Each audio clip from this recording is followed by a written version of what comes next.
Imagine standing at the security gate for the trip of a lifetime. Your bags are packed. Your heart is set on seeing the grandkids or finally hitting that beach in Maui. And then a machine you've never seen before tells you that your ID isn't good enough. In 2026, the standard way we've flown for decades is officially dead. If you show up at the airport today expecting to just hand over a paper boarding pass and a driver's license, you aren't just looking at a long line. You're looking at the very real possibility of being turned away or hit with a surprise $45 identity verification fee just to get to your gate. I'm Sarah, and for the last 15 years, I've lived in the terminal. I've seen the shift from paper tickets to pagers, and now to the AI-driven biometric world we're living in right now. I've helped thousands of travelers navigate the fine print that airlines hide in the back of their apps. The truth is, the 2026 airport upgrades weren't designed to make things harder for you, but they will feel that way if you're caught off guard. We are currently seeing the biggest overhaul in aviation history since 9/11, and it's hitting travelers over 60 the hardest. But here's the secret. If you know how to work this new system, you can actually move through the airport faster than a 25-year-old tech whiz. You just need the right roadmap. I know this sounds like a lot to take in, but stick with me, because what I'm about to show you regarding the new touchless ID and the Real ID crackdown will save you hours of frustration and a whole lot of money. If you want to keep your travel independence and never feel like the slow one in the security line again, hit that subscribe button. I'm making sure no one in this community gets left behind at the check-in counter. Now, you might be asking, why is this all happening right now? It's because of the 2026 World Cup. The US government is using this massive event as a deadline to force every major airport into a digital-first reality. But it gets worse. Most people think the biggest change is just a new scanner. It's not. The real trap is something called TSA Confirm ID, and it's already catching people at the gate. Here's the part most people are missing. The Real ID grace period didn't just end, it turned into a revenue stream. If you show up to the checkpoint without a Real ID compliant license or a passport, the TSA won't necessarily kick you out of the airport anymore. Instead, they'll usher you toward a kiosk for TSA Confirm ID. It sounds helpful, right? Here's the catch. That convenience comes with a $45 identity verification fee. And no, that's not a one-time processing fee for a new card. It's a fee just to verify you are who you say you are, so you can board your flight that day. The fee covers a 10-day-ish verification window. So, if you're gone for 2 weeks, you might find yourself paying another $45 just to get back home. It's effectively a tax on anyone who hasn't kept up with the new digital standards. I've seen travelers in tears because they didn't realize their standard license, the one they've used for 20 years, suddenly became a non-travel document. While the non-compliant travelers are stuck paying fees, the rest of the airport is moving towards something called touchless ID.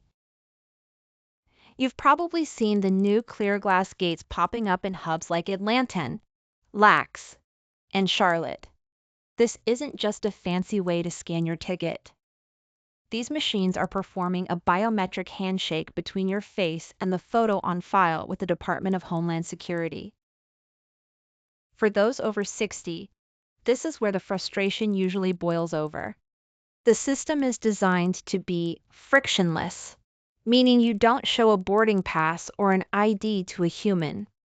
You just look at a camera. But here's the secret. The technology isn't perfect. Changes in lighting, new glasses, or even just a different hairstyle can trigger a manual override flag. When that happens, most people panic and think they're being detained. In reality, the system just needs a human to step in. But if you don't know that, you might find yourself arguing with the machine while the line behind you grows restless. Now, I know this sounds like a sci-fi movie you didn't audition for. And if you're like many of the travelers I work with, the idea of a machine scanning your facial geometry feels like a massive invasion of privacy. Here's what the airlines and the TSA aren't exactly shouting from the rooftops. Biometrics are currently optional. You have the legal right to opt out of the face scans and request a manual ID check.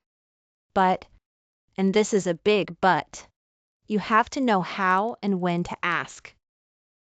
If you wait until you're standing in the touchless ID lane to start a debate about privacy, you're going to have a very bad day. The digital-first airports of 2026 are designed for speed, and the staff is trained to keep the flow moving for the millions of fans arriving for the World Cup. I know this feels like the world is moving faster than it needs to, but stick with me, because I'm going to give you the exact Senior Tech Toolkit. The 3 specific things you need to do to bypass the $45 fee and the biometric glitches entirely. So, how do you beat the machines? If you're over 60, you have a set of secret weapons that the average traveler doesn't even know exist. I call this the Senior Tech Toolkit, and it's your key to keeping your $45 and your dignity. First, let's talk about the 10-day trap. If you do end up needing the TSA confirm ID because you forgot your real ID, remember that the $45 fee only covers you for 10 days. If you're heading out on a 2-week cruise, you'll be charged again on the way back. The fix? The passport card. Most people only think about the big blue book, but the $30 passport card is a real ID-compliant powerhouse that fits in your wallet. It's cheaper than one single TSA verification fee, and it keeps you out of the confirm ID line forever. Next, you need to master the passive opt-out. If you don't want a machine scanning your face, don't wait until you're at the gate to make a stand.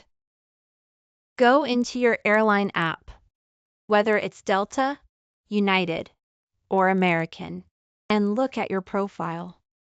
If you've uploaded your passport photo there, you've likely already opted into biometrics without realizing it.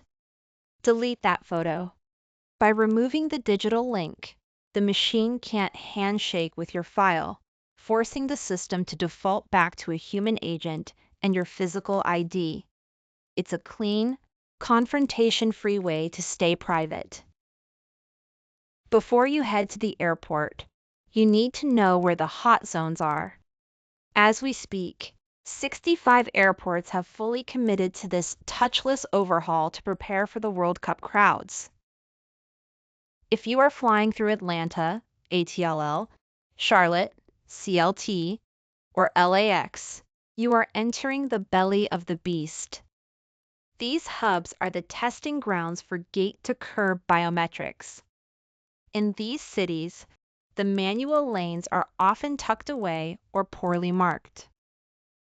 If you see a sign that says Digital Identity Lane, keep walking. Look for the standard TSA or physical ID signage. It might look like the slow line, but for us, it's the certain line.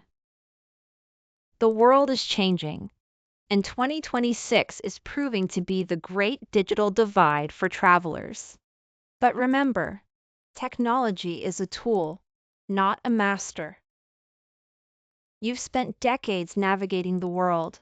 Don't let a new scanner or a $45 fee make you feel like you don't belong in the sky. You have the right to fly on your own terms. I've put together a 2026 airport cheat sheet that lists every single airport currently using these new scanners and the exact phrasing to use if you want to opt out. Would you like me to send you that cheat sheet, or should we look at how these new rules affect your international flights next?